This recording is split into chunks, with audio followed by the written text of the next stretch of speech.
first and foremost, the passing game is obviously not going to be even close to what we've come to expect the last few years because Drew Brees isn't behind center. And I realized, the Saints won, but they didn't score a touchdown. You know what? Of the 4 Will Lutz field goals, and tell me there's a team any luckier than the New Orleans Saints to have Mr. Lutz, booting the ball for us. But I realized that the Saints didn't get into the end zone, but they drove the ball well, Kyle. And I know the overall total offensive yardage might not reflect that, but they were on all 4 of those field goals and another drive beyond that. They were in prime position, but offensive penalties did them in early in the drive. And when you're that far behind the sticks and you don't have Drew Brees at quarterback, you're pretty much playing a field position game at that point. So I thought the Saints did an outstanding job of that. But the one major thing that concerned me was the overall play of the Saints offensive line and the left tackle, Teron Armstead in particular. He gave up 2 sacks to Robert Quinn, struggled with Quinn all night long, and gave up another sack. Forgive me, if I think Malik Collins ran a stunt that Armstead sort of whiffed on that block. I think it was Malik. But in any case, basically, Mr. Armstead gave up 3 sacks. Is it overall concerning? No, because that's not who Teron Armstead is. But the fact that he's going to be facing a very red-hot Shaquille Barrett and the Tampa Bay Buccaneers pass rush is a little bit concerning. That's probably my number one concern heading into this game is how the Saints are going to handle the Tampa Bay heavy blitz scheme and specifically Shaq Barrett on the outside. Look, I have to concur with you. Armstead is 28 years old, but we know the past 3 seasons he's had some injuries, some nicks and bumps and lumps and things to that nature. His footwork is what concerned me against Robert Quinn. Robert Quinn isn't a guy that you would sneeze at and say he's not a one of those possibly elite pass rushers. He's always been a really great pass rusher every place he's been. I remember back in the day when St. Louis Rams, he would give us fits on that field, So, so Robert Quinn against him was a one-on-one contest. You have to really think, Quinn may have gotten the better of him. But usually in cases like this, it gives a guy like Teron Armstead, who has a lot of pride and he has a great work ethic, to be able to go back to the drawing board, look at some of his footwork, and only get better. So I anticipate that he's not going to have another letdown game such as the one he had against Quinn, because he's always been a stalwart at his position. So I wouldn't put too much on that performance. Now, when you go to the Saints' offensive and defensive lines, that's how games are won, right there in the trenches, whether we like it or not. How the offensive line is able to protect, but the offensive line I thought, did a very, very good job pushing that front 4 of the Dallas Cowboys.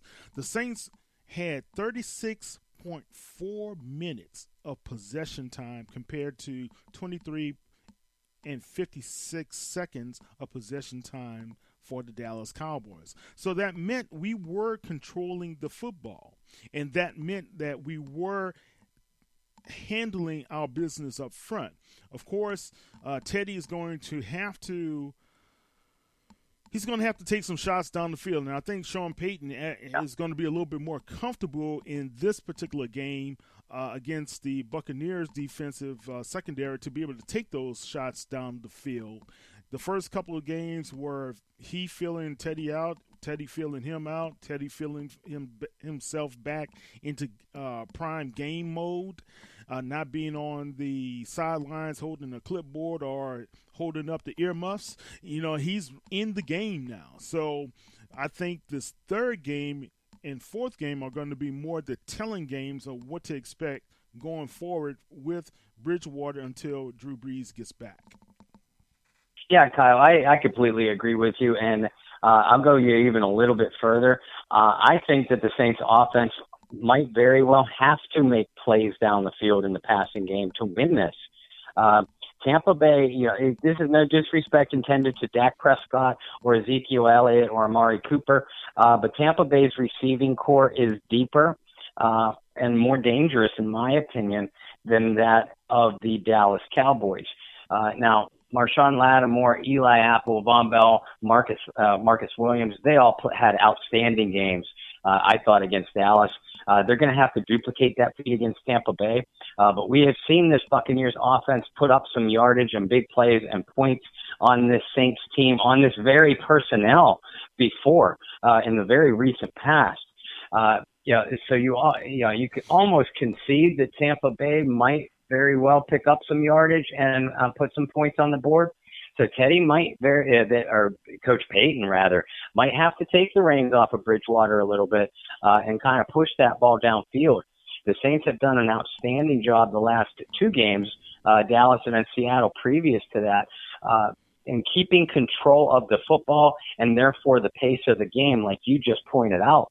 But that was in part because, against Seattle, they got, some great special teams effort and a defensive touchdown to get them a couple scores up early. And, last week against Dallas, that defense just came out and bludgeoned the Cowboys. I don't know if we can expect that same kind of elite performance again. Do the Saints defense has the personnel to pull it off? Yeah, I absolutely believe so. But again, Tampa Bay, I think, is a more explosive offense in general than what we just saw out of Dallas. So the Saints are probably going to have to put some points on the board offensively to win this football game. Points on the board and being more disciplined. That's the problem I have with the Saints offense right now, is the discipline factor.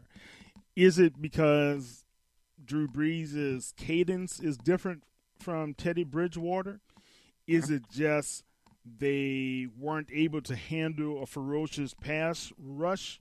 You saw they had problems with the Rams as well. They did a very good job against the Seahawks. So will they bounce back this week and handle business against the Buccaneers? Now, the Saints, I believe the offense had, 6 penalties versus 3 penalties on the defense. I believe that's the stat. They had total 9 penalties with 80 yards, and we were shooting ourselves in the foot with that last drive when we kept getting penalties and driving backwards and getting ourselves out of field goal position. That was a concern there. That was a good drive that the Saints could have gone in and under 2 minutes kept the ball and scored if the penalties weren't existing for the team. So our third down efficiency, that's another concern for me. But the red zone efficiency was a major concern. We cannot go 0-4 within the red zone and come away with kicks. We just cannot do that. We were fortunate that the defense held up so well against the Cowboys. So the Cowboys were 1 out of 2 for their red zone efficiency. The Saints did a great job holding those guys. They were disciplined. If you have a chance to ever check out Brian Baldinger on Twitter when he does his Baldy breakdowns, he said that the Saints defense communicated very well the entire game. They were very disciplined, and Dennis Allen just called one of his best games I've ever seen as the Saints defensive coach. Yeah, I couldn't agree more. And let's not discount the Sheldon Rankins factor. Rankins not only was back in the lineup, about 2, maybe even 2 to 4 weeks sooner than what the original prognosis had him back active. And it's not like he got out there and played just 8 or 10 snaps, Kyle. He was in the high 20s, I think, in the amount of snaps, and he got some good push from that interior. Similar to the Rankins that we saw most of last year before he went down with his injury. And it was not only Rankins, it was that entire Saints defensive front that really came to play, not only last week, but all season long. They are heads and shoulders as a unit playing better football than anybody else on that team right now. Individuals we can, certainly make a case for, Kamara, Lattimore, Michael Thomas, Ryan Ramczyk, et cetera. But as a unit, that Saints defensive front is as dominant as any in the National Football League right now. They're getting very consistent pressure on the passer. They might, in the last 2 weeks combined, they've only brought down the quarterback once. That was on Yamada in a big sack last week. But they're constantly getting the quarterback on the move, hitting him, forcing him to rush his throws. And the fact that they're doing it without necessarily having to blitz. And Dennis Allen is going to be Dennis Allen. He always likes to dial up blitz packages. But the Saints are getting pressure on the quarterback and in the run game and the offensive backfield in general without having to bring extra people. What's that mean, folks? That means that in passing situations, New Orleans is able to disguise their coverages better. They're able to drop an extra man or two into coverage to clog some of those extra running lanes, so that way when the receiver does make the catch, he doesn't have room to run or break a big play down the center of that Saints defense. So I would argue with anybody and say that the Saints defensive line, while I take nothing away from the way Demario Davis is playing at an all-pro level and the way that secondary has played the last couple of weeks, it's the Saints defensive line that's making this machine go right now. The defensive line, but you can't leave out Big O and Malcolm Brown. Man, Those two guys were playing at a phenomenal level, man. Malcolm Brown beat a couple of double teams for tackles for loss, or he put pressure on Dak even being double teamed. It was incredible to see what Malcolm Brown was doing. But Big O, he came through in the clutch. He had 37 snaps. Malcolm Brown only had 24. But Sheldon Rankins, surprisingly, had 38. He had more than both of those guys, Wow. So if you look at what those guys and combined with Tuttle did, and I'm very impressed. I'm very impressed. I think this is a really good rotation that we have there, but we can't leave out the pressure that Davenport was consistently putting on. He was really giving it to Tyron Smith. He was really giving it to him, man. And if he wasn't getting there, he was making Dak very, very uncomfortable, as well as Cam Jordan was making him very I forgot who was on Cam, but he was putting pressure on Dak, making him uncomfortable from the opposite end.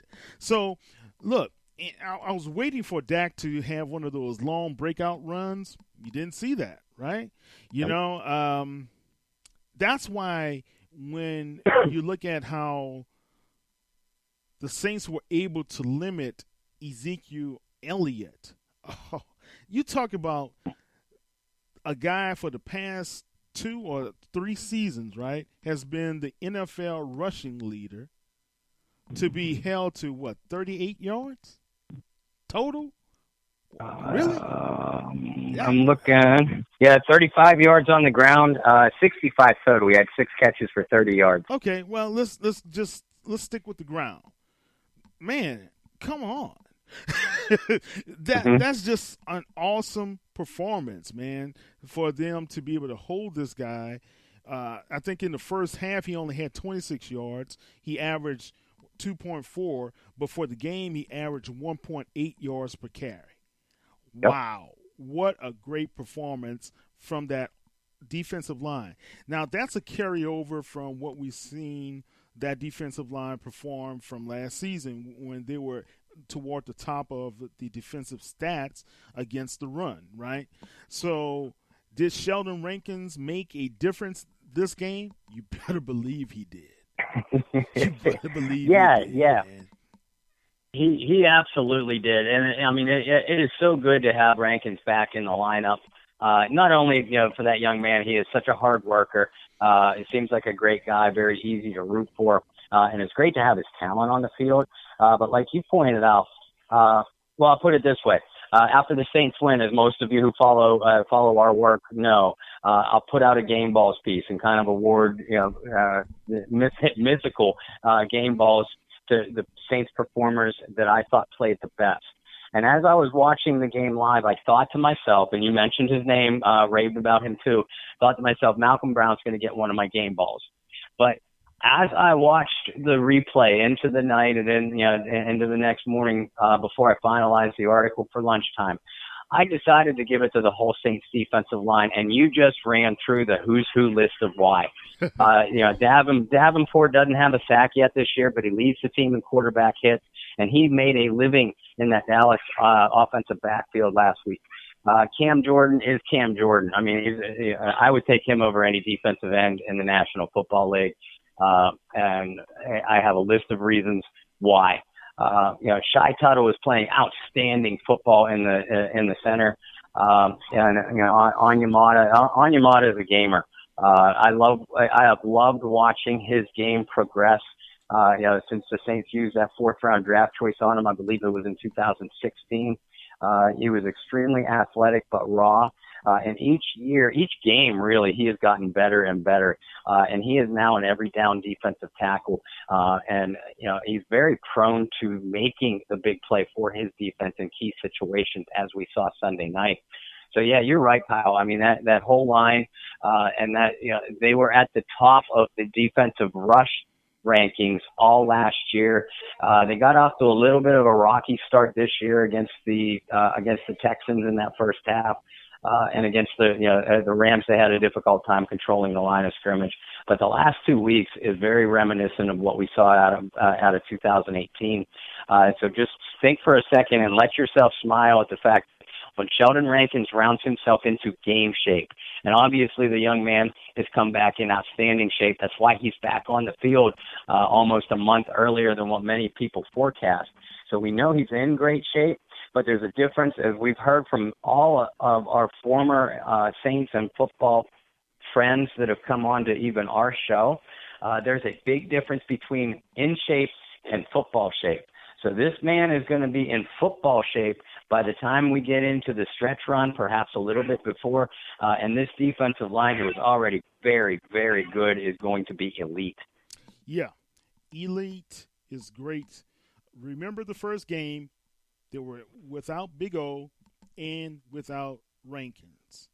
So O gets back into the second game. You saw a little bit more improvement. Now to have him, Malcolm, and Rankins back on the same page. But here's the one of the keys that I thought was very, very important.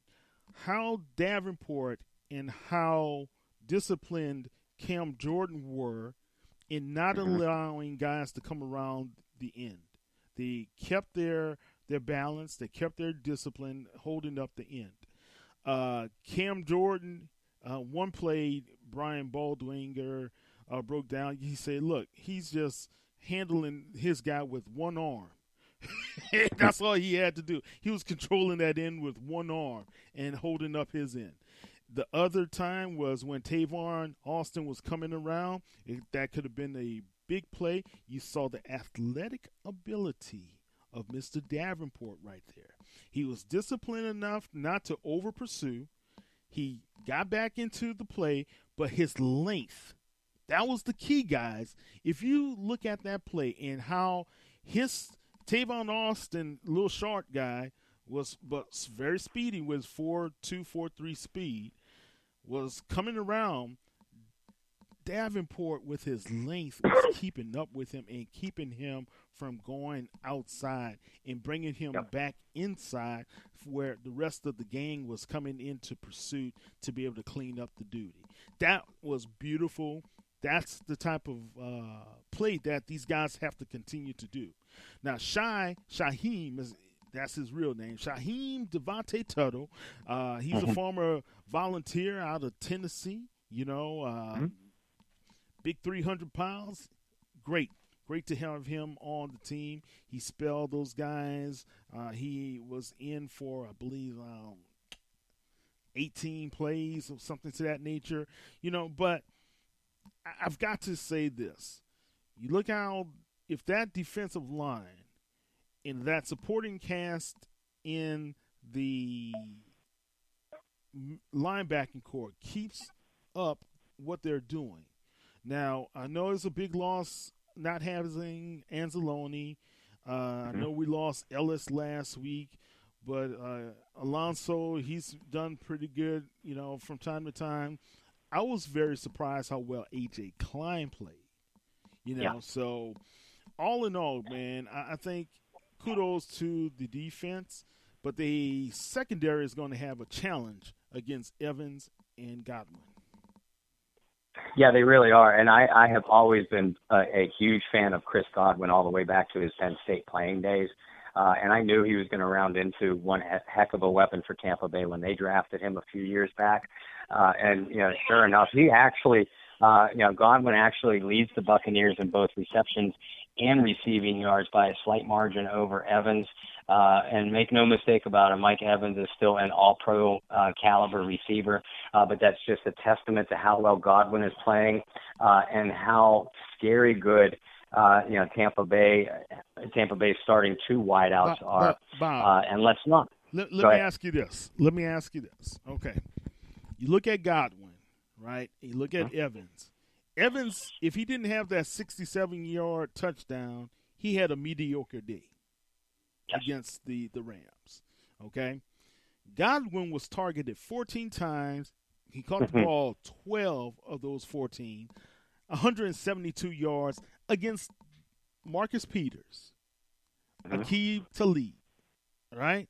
So if you look at what's going to happen, we anticipate the assignment for Lattimore to be on Evans.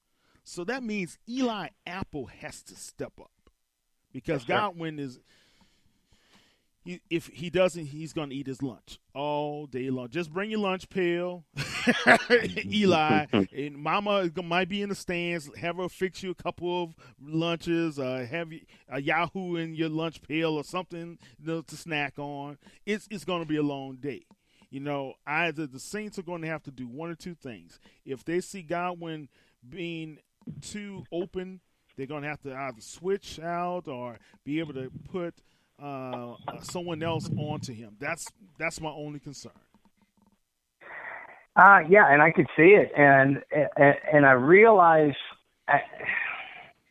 what we've seen whenever the New Orleans Saints have played the Tampa Bay Buccaneers since they drafted Marshawn Lattimore in 2017, which is 4 games. This will be game number 5, but all previous 4 games, Lattimore was told, go cover Mike Evans wherever he is on the field. And we know Lattimore is normally at his best when he is asked to do exactly that. And Lattimore and Mike Evans in particular have had some absolute battles on the football field. Yeah. And it seems like they take turns from game to game besting the other one. So while that is an almost pay-per-view worthy entertaining value, I would argue that Dennis Allen might just switch it up, and if Lattimore is asked to shadow a specific receiver, Kyle, it might just be Chris Godwin, because I do think that Godwin is a little bit more athletic. He and Evans have similar statures, and both play pretty physical. But I do think that at this stage of their careers, that Chris Godwin is a little bit more athletic. And as we know, Eli Apple does struggle a little bit with athletic receivers. His style of play is more a bigger guy, physical guy, kind of falls into his wheelhouse as long as Apple is allowed to get physical with his receiver at the line of scrimmage. He normally does pretty well. He'll earn a couple flags. We know that. So I would argue that if Lattimore is asked to shadow someone, it might coming out of the gate, it might not be Mike Evans. It might very well be Chris Godwin because of what we've seen from him so far this year. Yeah, but if you have that issue to happen, I think the young man is a really good young man, and I'm not trying to disparage his name. I just need him to be able to play a little bit better in technique. And if Apple has any assignment Apple is going to have, is going to be where Winston, if he's smart enough, he's going to take advantage of it and try to key on whoever Apple's on. That's the bottom line. Now, here's another caveat. Cameron Brate, as well as O.J. Howard. O.J. Howard. So Vaughn Bell is going to be and he's playing at a great. I think he's being like an All-Pro this season, to be honest with you. So Vaughn Bell is going to have to be that guy. That's what I'm going to say. He's going to have to be that guy against those tight ends. And DeMario Davis is going to have to be, he's just DeMario Davis. Can those guys hold up against those tight ends is going to be the answer as well. Brate had a touchdown. It was only 13 yards, but it was a key touchdown. O.J. Howard, with his speed, can always put some pressure on the team. So this is why you look at the Buccaneers with their youth, and then you have to say this team is being manufactured by Arians as well as the GM to really be a team of the future to reckon with. And that's what I believe. If Winston is going to be that quarterback that they need, that's still debatable. If they get some solid, consistent play at the quarterback level, then the rest of the teams in the NFL are not going to be able to take the Tampa Bay Buccaneers for granted any longer. Now, one other problem is going to be Jones at running back. I watched that game, and Jones had 2 long runs that were called back due to penalties. The problem with the Buccaneers has been kind of similar to the problems with the Saints. They're undisciplined. Yes. They have too many penalties. The Rams, that game, were just worse in their undisciplined manner. They had 13 penalties compared to Tampa Bay. So the Rams shot themselves in the foot over and over and over and over again, and Goff shot himself in the foot because he could not handle the pressure. Yeah, you're right. And I will say this about Bruce Arians, and I know you're a fan of him as well. Yeah, I do. I like him. What's that? I like him, man. He's so cool. Yeah. He will get that Tampa Bay team disciplined. He will. We have already seen a more disciplined approach to the game out of quarterback Jameis Winston. And I'm with you. I'm sort of on. I've always liked Winston's skill set. Always. It's his head and his decision making that will do him in time and time again. But we have seen some smarter decisions from him so far this year. And don't think for 1 second that doesn't come directly from Arians and offensive coordinator Byron Leftwich, who has always had a close working relationship with Arians. So we know that those two are going to be on the same page. And it's looking like, at least through the first quarter of the season, that Jameis Winston is kind of buying into that. He's no longer his own worst enemy. He's making smarter decisions with the football. He's getting it into the hands of the open playmaker rather than forcing the ball and staring a guy down. That has led to so many turnovers that have been his undoing throughout his career so far. Now we still see glimpses of the old Jameis, that we know and love to play against as the New Orleans Saints. So it'll be interesting to see. I think that Tampa Bay offensive line can be had, particularly on their right side, which is the side of Mr. Cam Jordan, who, by the way, has had an all-pro career against Tampa Bay alone. So I think that they'll be able to pressure Winston without having to bring the blitz, which will allow Dennis Allen, again, to disguise his coverage packages a little bit more, clog a lane particularly against O.J. Howard. We in the segment before we talked about how much we fear the Tampa Bay's two starting receivers, and then you touched upon how athletic the tight ends Howard and Brate are. And Vaughn Bell and Demario Davis are going to be tested for sure. But it'll be nice that the Saints won't have to bring the blitz necessarily to get pressure on Winston, and hopefully still rush him into mistakes. Where maybe a coverage package or two might confuse Winston. He thinks he sees something he doesn't, and he might force the ball, and the Saints could get a couple of turnovers out of that, which has been their calling card for when they've had success against Winston in the past. Yeah, Winston is good for at least one INT per game, right? The first game of the season, I think he had 4. He didn't play very well. But this Tampa Bay team, the past 3 weeks, have been playing very, very good football. They were a field goal away from winning over the Giants, which they should have won. He brought those guys back down the field last seconds of the game for the field goal kicker to just do a whiff there, to put it nicely. So I'm just looking at the challenge. It's an NFC Smackdown and South Smackdown, and we pretty much know that everything goes in the NFC South, and we're not going to anticipate a blowout this game, but Tampa Bay has to know they're not going to put up a 50-burger against this defense.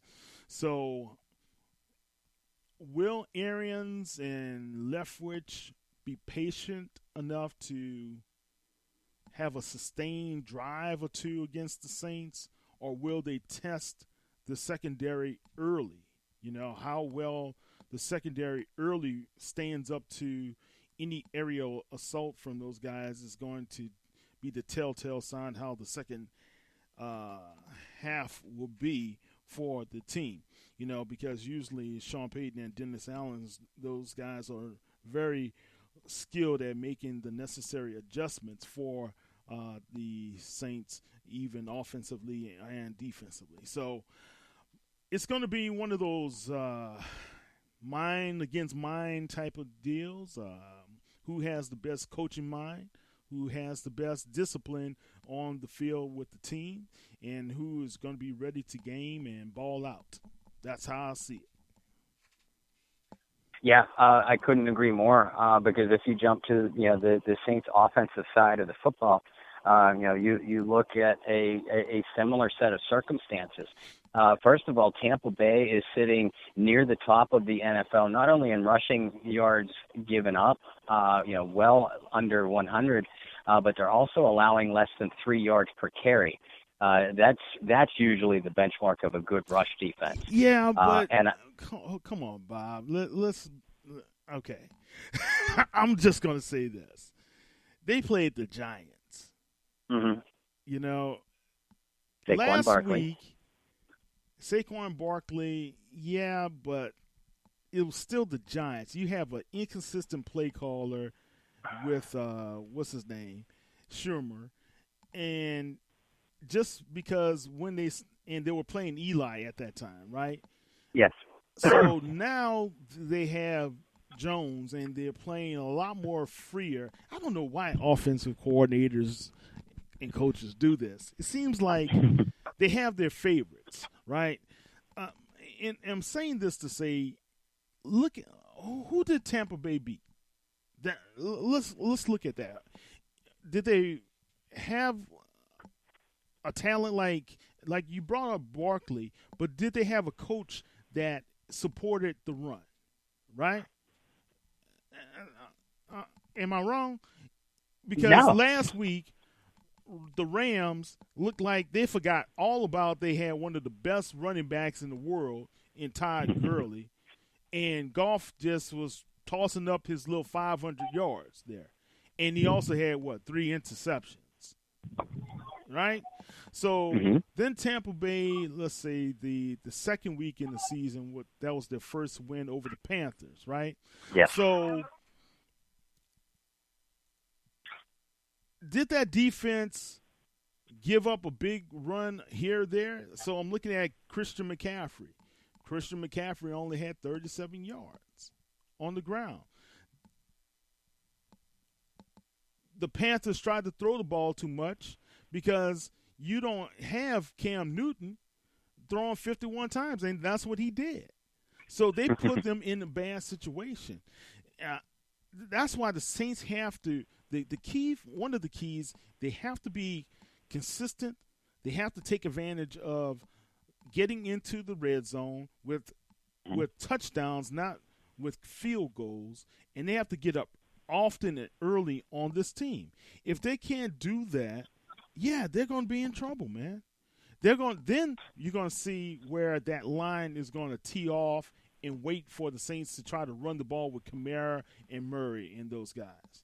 And then if our wide receivers can't get in separation, that's going to give them even more confidence to be able to wait for the run to be the key for the Saints. Because in reality, I have to say this, Seattle game as well as the Cowboys game, if it were not for Alvin Kamara and his ability to make people bounce off or miss the tackle, and with his outstanding balance, we would be in trouble.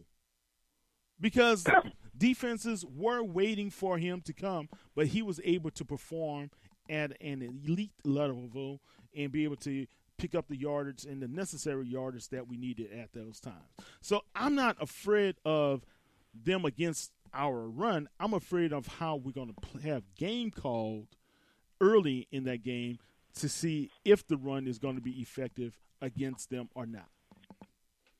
Well, and that's kind of where I was going to go with my take. I'm sorry. No, that's okay. Hey, that's okay. Like I said, there's no bean balls from us tonight. But that's just it. You look at the schedule and you see how high the Bucs run defense is ranked, and that would, if you just look at the paper statistic, that could cause someone to be concerned, because then you look at the schedule compared to it. Oh my God, they played Christian McCaffrey, they played Saquon Barkley, they played Todd Gurley. Well, like you pointed out, look a little bit closer at each of those individual games and look at the play calling of Carolina, the Giants, and last week against the Rams. You give Tampa Bay credit, and I'll boomerang back to that 2.9 yards per rush that they're giving up. That is, when you look at Tampa Bay's defense, and I saw that 2.9 yards per rush, and I'm like, how are they doing this with the roster that they have on paper? I'm going to come down to one guy, and he was banged up most of last year, so we really didn't get to see what he could do. Vita Vea, who is not only one of the more fun names in the NFL to say, he is an absolute load inside. And if you turn on the film, it is impressive on what kind of explosion he gets off the snap. He is going to be very challenging for Saints rookie center Eric McCoy. But just like you talked about with Armstead, and how we should all expect a big bounce back performance from him. Not so much McCoy. I thought he played well against Dallas, but Larry Warford really struggled inside, I thought. And Andrus Peat, he struggled in pass blocking, but he played well as a run blocker. I expect the Saints interior to handle Vita Vea very well. And even though Levante David is one of the fastest linebackers in the league, and I think the Buccaneers might get their rookie top pick, Devin White, back in the lineup. He is built and has a game style very similar to Levante David. The key is, and we've seen this with the Saints linebackers, the key is, if the Tampa Bay front line can hold up at the point of attack and win the point of attack, that will give their linebackers gaps to flow through and make plays into the backfield. I can't see that happening against the Saints, not with the way their line is built and not with the vision and balance, the elite vision and balance that Alvin Kamara has. Barkley, Gurley, and Christian McCaffrey, they're explosive, and they get to the second level of the defense quickly. Kamara is a different animal, though, man, and you know this. he can make three guys miss before he gets even to the line of scrimmage, and that's when the real play starts to unfold. No, I expect that the Saints will be able to run the ball against Tampa Bay as long as they're patient with it. And we've seen them be patient with it the last 2 weeks against Seattle and Dallas because both defenses, as you pointed out, my friend, both defenses expected the Saints to try to establish the run with Kamara. And to Sean Payton and Pete Carmichael's game plan, and to their credit, they stayed patient with it. And it began to pay dividends in the second half. Seattle's defense was clearly worn down, and Dallas's defense, they played well throughout the game, the Cowboys did, but the Saints were able to convert some very key third and short situations to maintain that time of possession advantage that they had that was the ultimate difference in the ball game. So I do see the Saints being able to run the ball on the Buccaneers, and when that happens, and Kamara's had big games against Tampa Bay throughout his career, when that happens, it's probably going to force the Buccaneers to leave the Saints receivers in more one-on-one coverage. And we know Michael Thomas has eaten this Bucs secondary alive throughout his career. And Ted Ginn's had some big games too. That's going to open things up for them. And that's where we're going to see Teddy Bridgewater hopefully pull that trigger and make a big play or two down the field. So I do like the way the Saints offense matches up against Tampa Bay's defense. Yeah. It's going to be a good matchup all in all, man. And I don't – it's always with these type of games in the National Football League, especially in the NFC South, it comes down to this is a rivalry game, right? Yes. And it doesn't seem like either team over the past several years really has what you would call a home field advantage. Saints go to Tampa Bay, we dust them up on their field, and for some inexplicable reason, they come to New Orleans and they defeat us in prime time, whatever it is, right? So when you look at these two teams, you're going to have a fight, whether you like it or not. It's going to be one of those, do you make Jameis Winston an all-pro this game, or do you humble him? Do you make Godwin and Evans the next best things than the two Mark Dupers and Super Duper and Clayton, or not? So I think, man, when you take an analysis of this game, I like the fact that both teams are coming off very good wins. I like the fact that both teams still have some tweaking here and there, but I like the fact that we still have the home field advantage with our fans supporting our guys. The guys have to come in. I think this is our first noon game of the season. The guys are going to have to come in and really take charge early. Show if you're the big brother, right? Like my brother used to do to me, and he was 6 years older than I, but he always let me know I'm the big brother, right?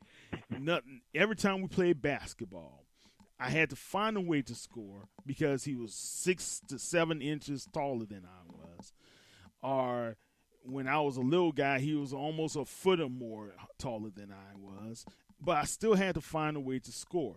And most of the times it had to be from outside, right? So you've got to be that big brother. If you really want to be dominant in the National Football League, if you really want to keep a consistent presence at the top, even with Drew Brees being gone, you've got to be the big boy on the block when it comes to what's going to happen on Sunday inside the Mercedes-Benz Superdome. Yeah, you're absolutely right. And don't discount the fact, too, that Tampa Bay, give them all the credit in the world for beating the Rams on the road last week. But this is their second straight road game in a row against a top dog or the big brother of the NFC. They had no fear. They had no fear, Bob. I watched those guys. They were not afraid of that task and they didn't play like, oh, we can't beat you guys.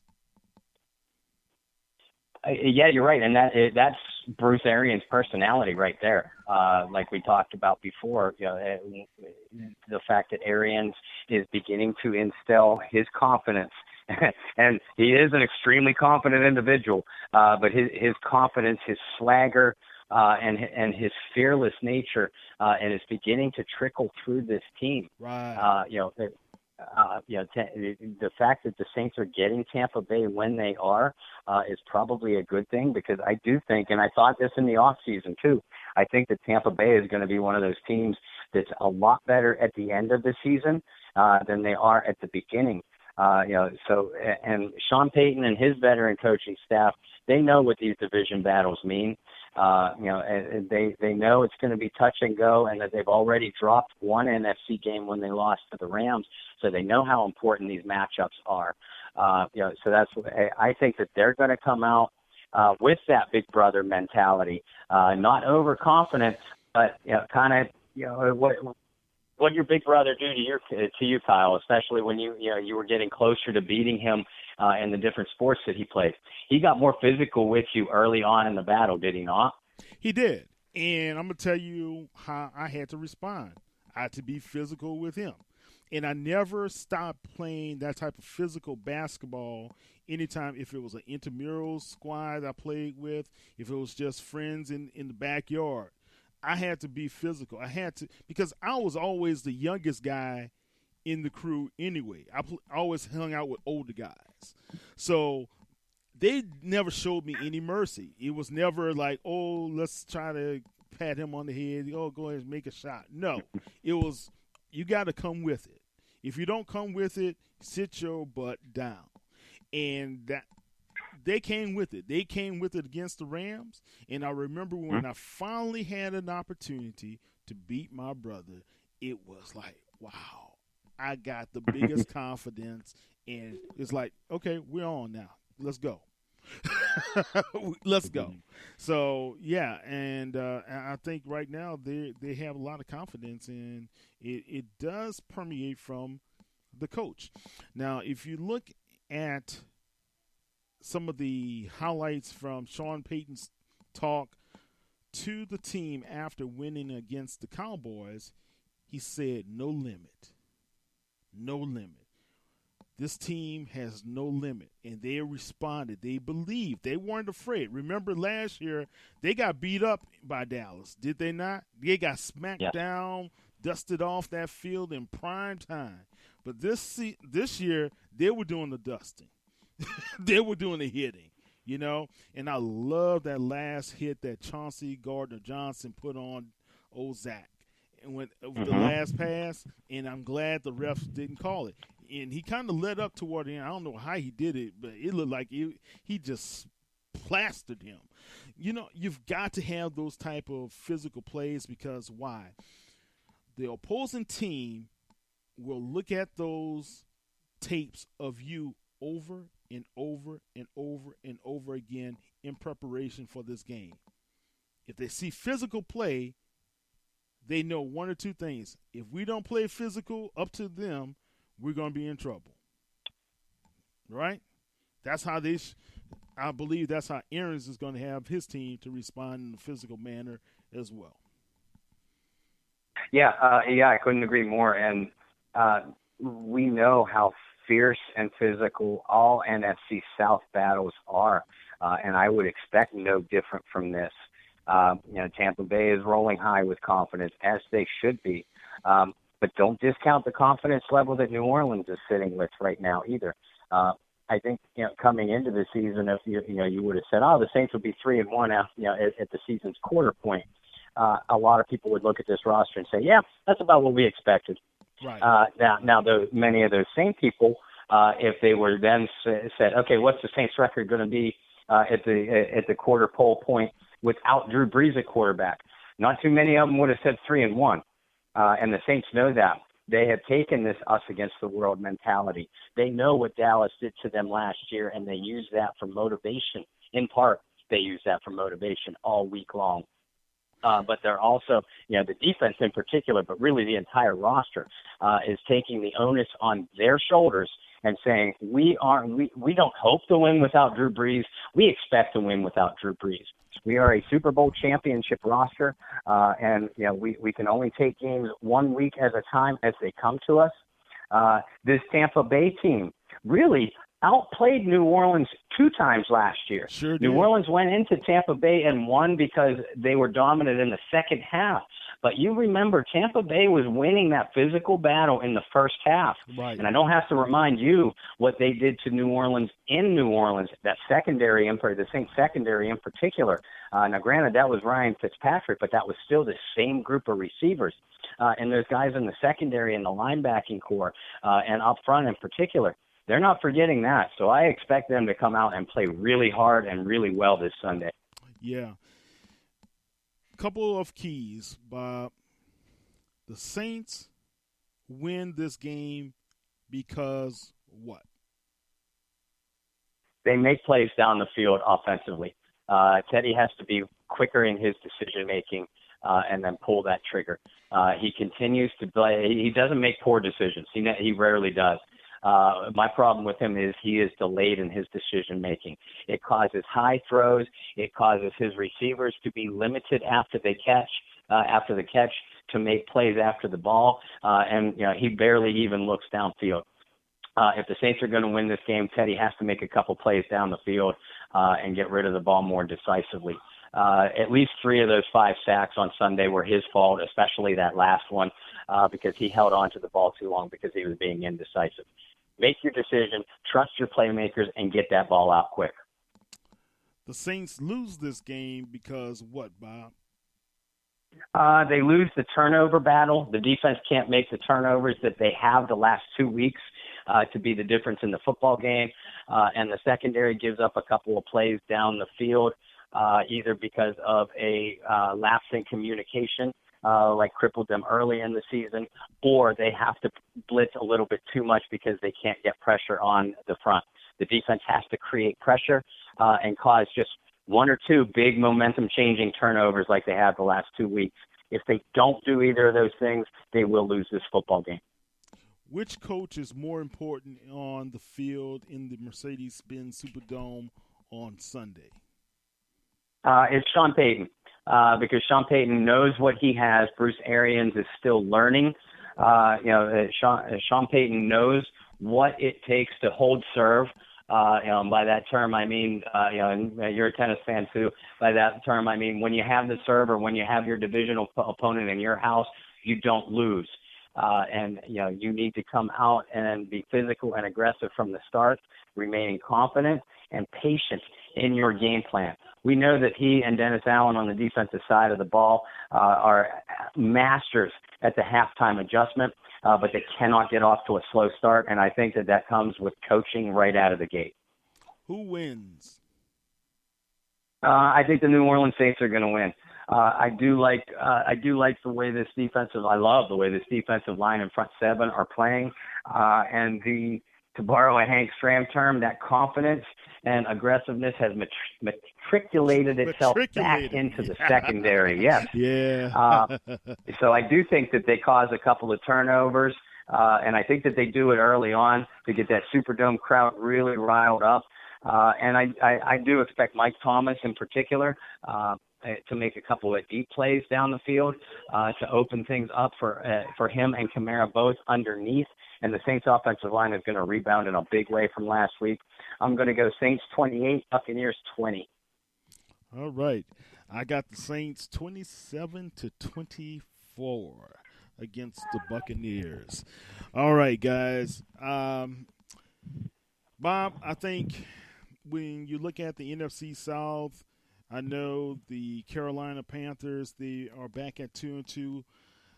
Kyle Allen, man, do not sleep on Kyle Allen. Kyle Allen, really, we forget he had his coming out party against the Saints week 17 last year. And I saw that firsthand, how he handled that Saints defense, which was not limited in anybody playing. They just got handled. So Kyle Allen is that's going to be an interesting story in the next couple of weeks. Will they turn the keys back over to Mr. Newton, or will Mr. Allen be the guy to keep on guiding these guys for the next several games toward the end of the season? Okay, and man, what do we say about the dirty, dirty birds? What's going on with those guys? Look, I'm not hating.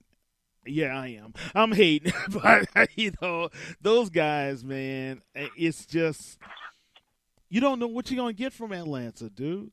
You just don't know, and I got to believe that coach is on the hot seat, Bob. What's your thoughts? Yeah.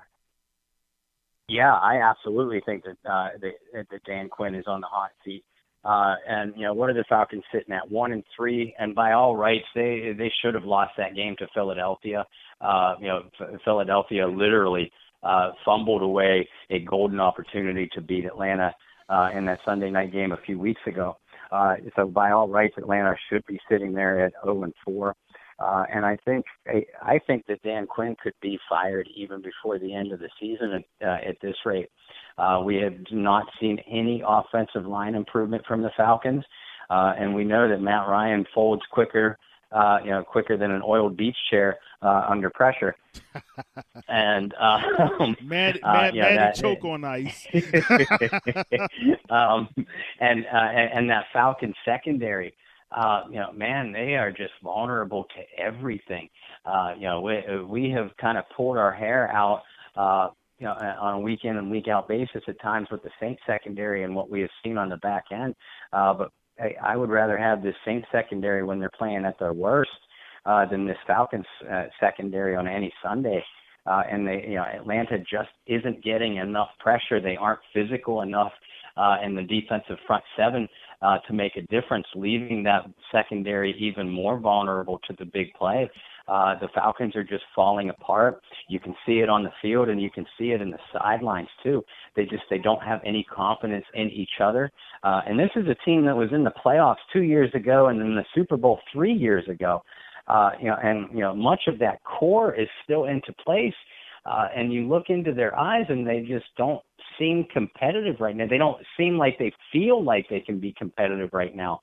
It would not surprise me at all if the owner, Arthur Blank, pulled the trigger and made a coaching change at midseason, especially if he doesn't feel like his team is going to crawl its way back into contention.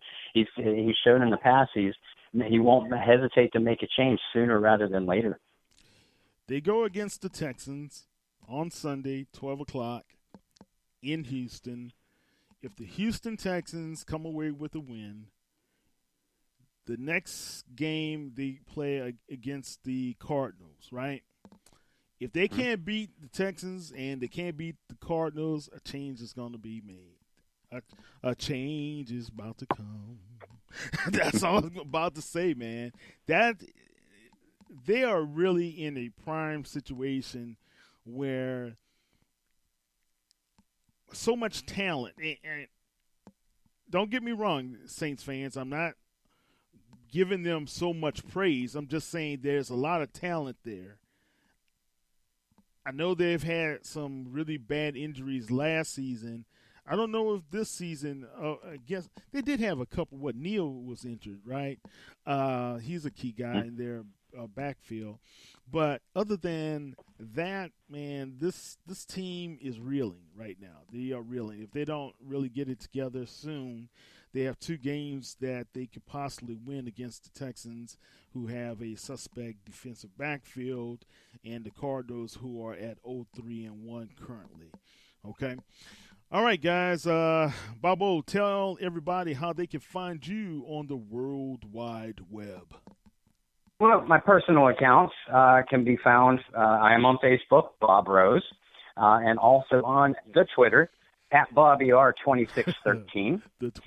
My work and my every now and then I have to remind people I'm old. My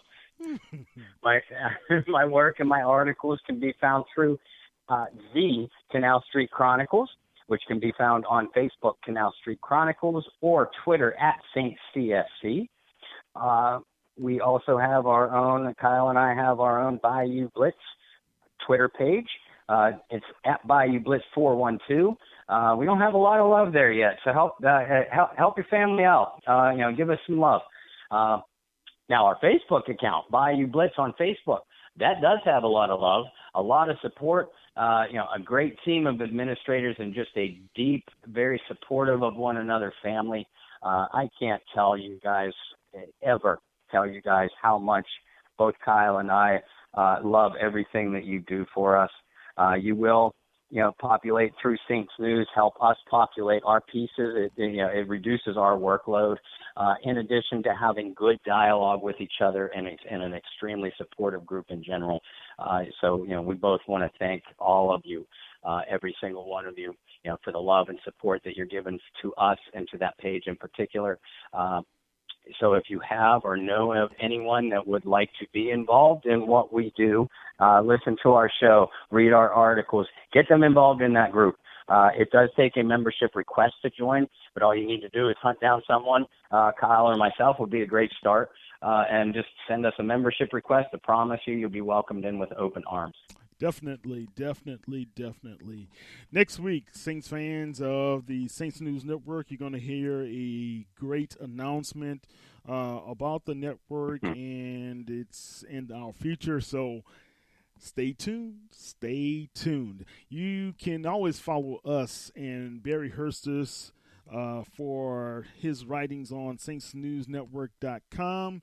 You can check us out on the Twitter, as Bob said, at Saints News, and the Facebook at Saints News, and the Instagram at Saints News as well, man. So we are there for you to connect with. And, man, I'm very proud at what I'm seeing from the New Orleans Pelicans. I know I'm going off the beaten path here, but the Pelicans with Zion, Lonzo Ball, Favors, Ingram, Hart, Drew Holiday, Redick. Man, it's going to be an exciting season for these guys and our fans in New Orleans, especially after that debacle toward the end of the season with Anthony Davis' relationship melting down with the New Orleans Pelicans management at that time. But, guys, let's continue to support our boys in the black and gold. Will Smith is going to be in the Ring of Honor for the Saints, and that has just been announced. I know a lot of people say, hey, Jim Finks and Jim Mora have done a lot for this franchise, getting us to a place where we finally got into the playoffs, and had some recognition and had a winning team. So let's see if the Saints ownership with Mrs. Benson and the rest of their staff concur, as well as Pat Swilling. I believe he needs some consideration to be in the Ring of Honor as well. Yeah. All right. Any last questions, comments, or criticisms, Bobble?